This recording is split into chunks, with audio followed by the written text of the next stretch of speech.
Hey guys, this is a familiar thing by now, I'm sure. I'm going to make the opposite of this one, and a couple of people had suggested a couple of things that made some sense. One was, why not, just cut out a square blank and trim it to size afterwards. This isn't the final size either. A good portion of this is being trimmed away anyways. Most of these screw holes will be trimmed off, regardless, except for these larger alignment holes, which I'll weld up. But for this one, I'm just going to try that. One other person had made a couple of suggestions that made some sense, which was don't bother trying to retain it, just have enough to hold the die together. And I said, well, why not try that? Because it makes it a lot easier, because pulling, 24 of these screws out is takes quite a while, actually, putting them in as well, and getting all the holes aligned and all that sort of fun stuff. The other thing he had suggested was to oil the die first, and that made a lot of sense too, but I realized that there's a problem with that, in that I haven't sealed the MDF, so I really would rather not have oil get into it. I don't know what effect it'll have on the glue or anything like that, so I'm gonna skip that step and just try it just with the blank here and see how that goes. It's not like there's exactly a shortage of sheet metal if I screw up one more time. I got another three more sheets sitting there after that one is done. And those ones, which I'm not sure I'll use for that because I want to be consistent with what I did the first time here. Okay, let's get to it. Okay, so I'm about ready to try and press this, and I just thought I'd mention one other thing I thought about.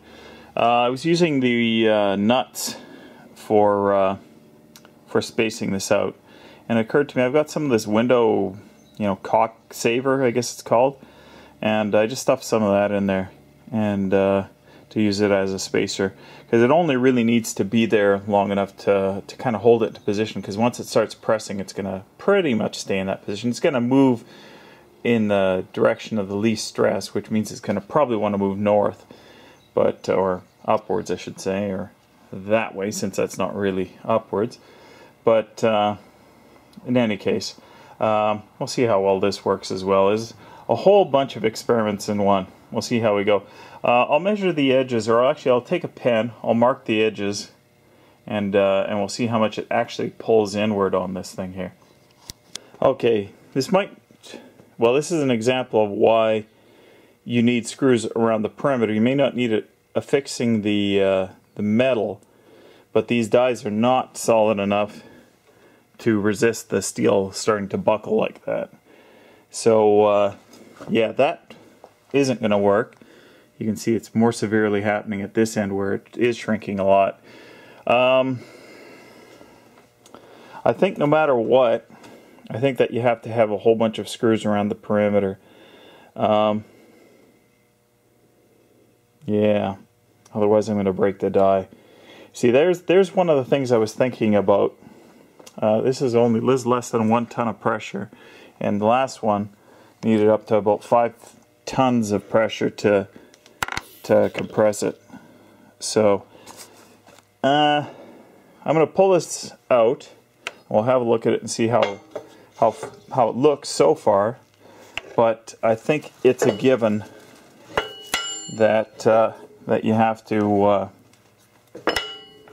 that you're going to have to at least affix, do the whole perimeter of that thing. I don't think you can get away with it. These dies just aren't stiff enough for that, for pressing like that. Let's see how it actually turned out, how it looked.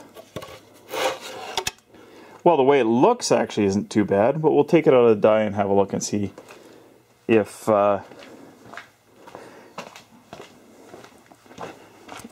it looks as is.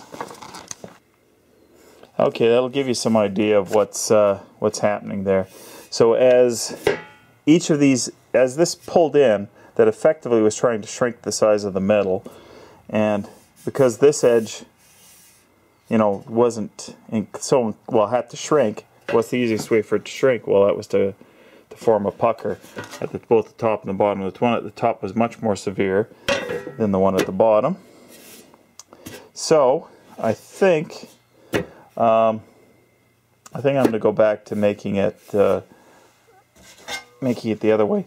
And you can see I didn't come anywhere near as far in the shaping. I think it went about 1/4 of an inch, and this is about 1/2 an inch of forming.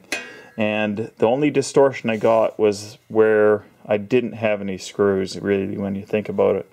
So I am going to go back. I'm going to cut another blank, and I'm going to do it the same way as I did the first one.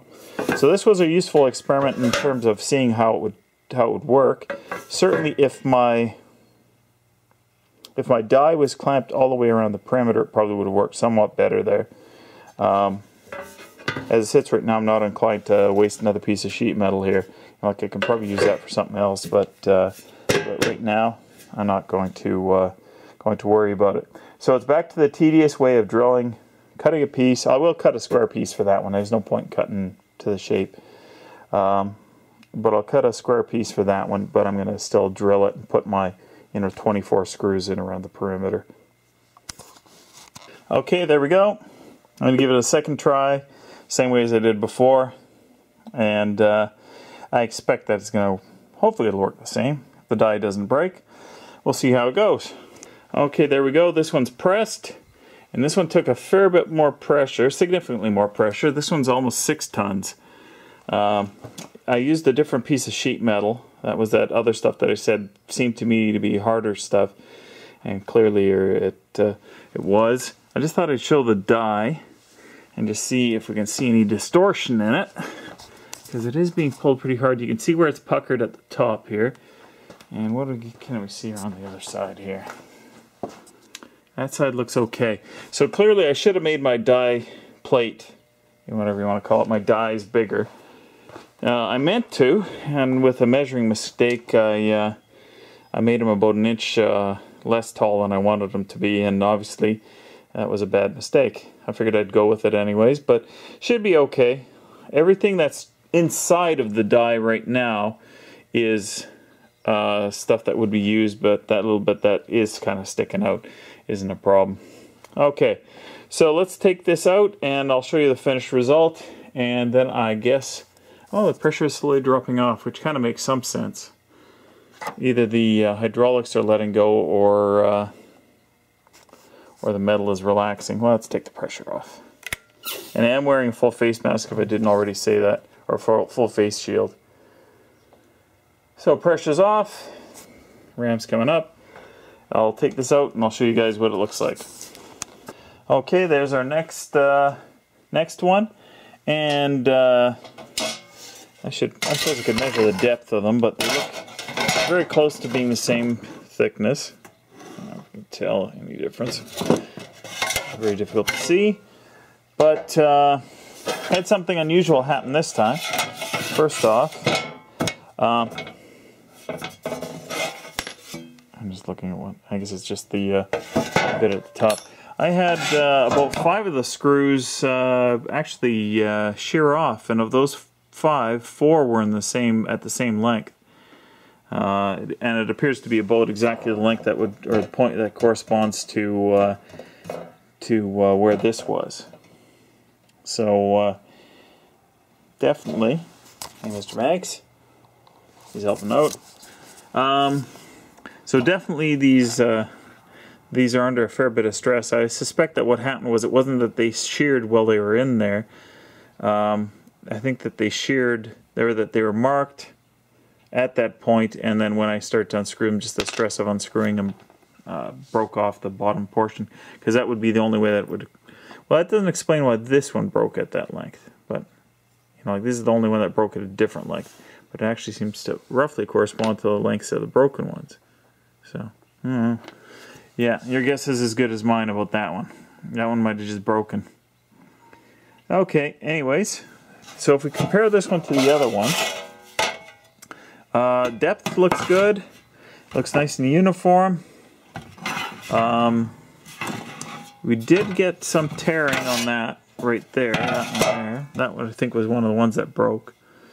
But that's fine. Like I said, all those are outside of the area that I'm going to use, so it's not a problem. More puckering at the top, in comparison to this one. which had some minor puckering. Should hammer and dolly out, I'm not worried about that. If I look at the dies, well, the ham steak looks nice and, you know, unmarked. One of these dies did have some minor damage on it on the inside, yeah, right there, where one of those broken screws kind of damaged the thing. Actually, I think that corresponds, if I look, corresponds exactly to that hole right there. That's how this one was sitting. So that's what happened. When a metal tore, it actually dug into the side of the MDF there. So there's that. I expect that one of the guys is right. If I would have probably put them more on the perimeter, it would have given it more space to stretch, and I probably would have seen less stress-related issues here. I don't think that it would have puckered like this one did in towards the center of the die, so I don't think that would have been that would have caused that kind of a problem there. But nevertheless, I'm pretty happy with how this is working out. So now the next trick is to sorry, I just noticed something here. I'll point it out in a second. The next trick is to trim this to size and then hammer form the edges like this one here, and see if I can do a good job on that one there. But what I noticed was, I'll show it to you right now. You might even be able to see it right there along that edge. You can see how much it pulled in there at that point. Probably about equivalent to what the stretch you're seeing in the holes there. You know, just for how much this was worth pulling. Okay, well, I'm gonna figure out how big I want these to be. Shouldn't be too hard. That's this size, and as you can see, there's a lot of room for rolling the edge over around these screws. I did that deliberately. It's a little bit tighter on this side. Actually, I can move it a bit. It's not a problem. But nevertheless, so I've got enough, certainly enough here to roll that over. That flange only needs to be about 1/4 inch high, maybe 3/8 of an inch high. And once you take into account what rolls around the edge, there should be more than enough there. So let's do some trimming here, and we're going to start hammering on these dies and see how they hold up. Greg was recommending that I use some of the particle board instead of MDF, and I've got a big piece that I bought a while ago.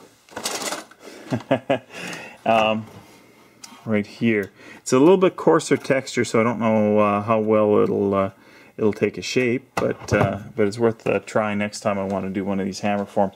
Just in case you're curious what that was one of the replacements I tried for the treadmill deck when it first broke. I eventually settled on plywood because that lasted the longest amount of time. It's still lasting, as a matter of fact. Okay, let's get this doing something here. Right, Mr. Banks? You can look at the camera?